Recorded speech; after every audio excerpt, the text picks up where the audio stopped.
अस्सलाम वालेकुम व्यूअर, मैं शेर खान और आप देख रहे हैं शेर खान फूड। आज आपके लिए बहुत ही स्पेशल शाही मटन कौरमा की रेसिपी लेकर आए हैं। कौरमे बहुत सारे बनते हैं, लेकिन इस तरीके पे अगर आप बनाएंगे तो आपका कौरमा बहुत ही लजीज और बहुत ही मज़े का बनेगा। तो रेसिपी को यहाँ पे शुरू कर लेते हैं। इसके लिए मैंने लिया है 1.5 किलो मटन का गोश्त। मटन यहाँ पे मैंने बोनलेस लिया है, आप चाहे तो इसको बोन के साथ भी ले सकते हैं। इस कौरमे को हम बनाएंगे यहाँ पे हांडी के अंदर। मट्टी की हांडी मैंने यहाँ पे ली है, तो गोश्त इसके अंदर डाल देते हैं यहाँ पे सारे का सारा। मटन को यहाँ पे मैरिनेट करेंगे तो सबसे पहले इसके अंदर मैं आधा किलो दही शामिल करूँगा। कप के हिसाब से देखिए तो आपने 2 कप दही ऐड करना है।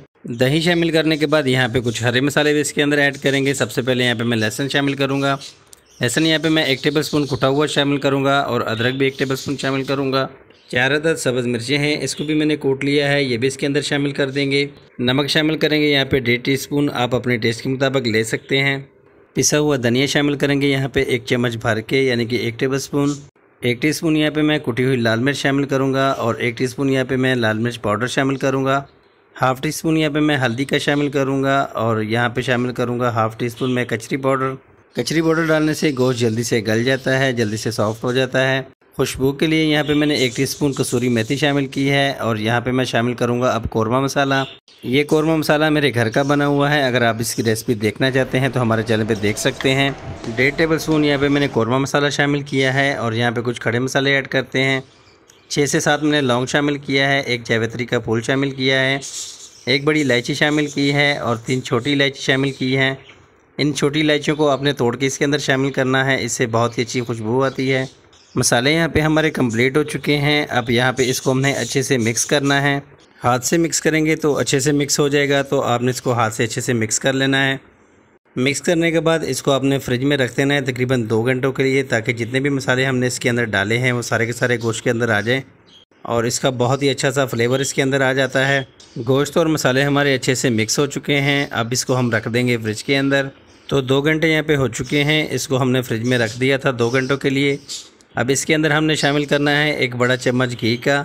अगर कप का अंदाज़ा लगाए तो आधा कप मैंने इसके अंदर घी शामिल किया है। अब इसको लेकर चलते हैं चूल्हे के ऊपर। तो यहाँ पे इसको मैंने चूल्हे के ऊपर चढ़ा लिया है। जब तक इसमें बॉयल आता है तब तक हम बकाया की तैयारी कर लेते हैं। 1 ग्राइंडर जग लूँगा और इसके अंदर मैंने 3 टमाटर जो है वो डाल देने हैं। 2 मीडियम साइज़ के प्याज थे, इसको मैंने ब्राउन कर लिया है और इसको निकाल के अब हम ग्राइंडर जग में डाल रहे हैं। आधा कप इसके अंदर हम पानी शामिल कर देंगे ताकि इसको ग्राइंड करने में हमें आसानी हो। 2 से 3 मिनट के लिए इसको हम चला के ग्राइंड कर लेंगे और यहाँ पे हमारा पेस्ट बन के तैयार हो गया है। चलते हैं वापस चूल्हे की तरफ और देखते हैं कि हमारी हंडिया में जो है गोश्त पकड़ना शुरू हुआ है कि नहीं। तो चेक करें, माशाल्लाह से यहाँ पे गोश्त पकड़ना स्टार्ट हो गया है। एक दफ़ा इसके अंदर चमचा चला के इसको अच्छे से मिक्स कर लेते हैं और इसके बाद इसके अंदर जो पेस्ट आपने बनाया था वो सारे का सारा इसके अंदर शामिल कर देंगे। जग के अंदर थोड़ा सा पानी शामिल करके हंगाल इसके अंदर वो भी डाल देंगे।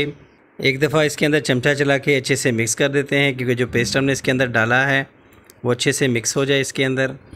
अब इसको हमने कवर करके पकाना है, तकरीबन 10 मिनट इसको तेज़ आंच पे पकाना है। 10 मिनट के बाद इसको दम वाली आंच पे पकाएंगे, क्योंकि ये हंडिया है। हंडिया में जो है जो भी चीज़ आप पकाते हैं वो दम वाली आंच पे अगर आप इसको पकाएंगे तो ऐसे ही पकेगी जैसे आप तेज़ आंच पे पका रहे हैं।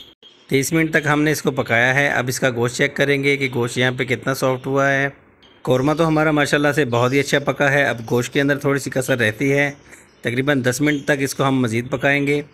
सॉफ्ट हो गया है लेकिन गोश्त अभी अच्छे से पका नहीं है, तो मैं ये चाहता हूँ कि अच्छे से सॉफ्ट हो जाए। दोबारा से कवर करेंगे इसको तकरीबन 10 मिनट के लिए, ताकि अच्छे से सॉफ्ट हो जाए गोश्त। 10 मिनट यहाँ पे हो चुके हैं। अब ढक्कन हटा के चेक कर लेते हैं। माशाल्लाह से कौरमा बहुत ही प्यारा, बहुत ही मज़े का लगता है और गोश्त भी यहाँ पे बिल्कुल गल गया है। यहाँ पे मैंने चेक किया है, देखिए माशाल्लाह से कितना सॉफ्ट और जूसी बना है ये गोश्त। हंडिया के अंदर गोश्त पकाने का अपना ही मज़ा है, इसका बहुत ही अच्छा टेस्ट आता है। थोड़ा सा धनिया यहाँ पे डाल देते हैं और इसके बाद इसको हम आपको डिश आउट करके दिखाते हैं। यहाँ पे मैं आपको चेक करवाता हूँ, देखिए हमारा शाही मटन कौरमा कैसा ज़बरदस्त बना है। इसका कौरमा देखिए और इसका गोश्त भी देखिए कितना सॉफ्ट और जूसी बना है। मैं आपको यहाँ पर तोड़ के दिखाता हूँ। थोड़ा सा गर्म ज़रूर है, लेकिन मैं आपको चेक ज़रूर करवाऊँगा। देखिए माशाल्लाह से कितना सॉफ्ट है। तो मैं आपके लिए इसी तरह की अच्छी वीडियो ला के देता रहता हूँ। वीडियो अच्छी लगी हो तो हमारे चैनल को सब्सक्राइब कर दें, लाइक कर दें और बेल आइकन पर भी प्रेस कर दें। मिलते हैं फिर किसी अच्छी सी वीडियो के साथ नेक्स्ट वीडियो के लिए। अल्लाह हाफ़िज़।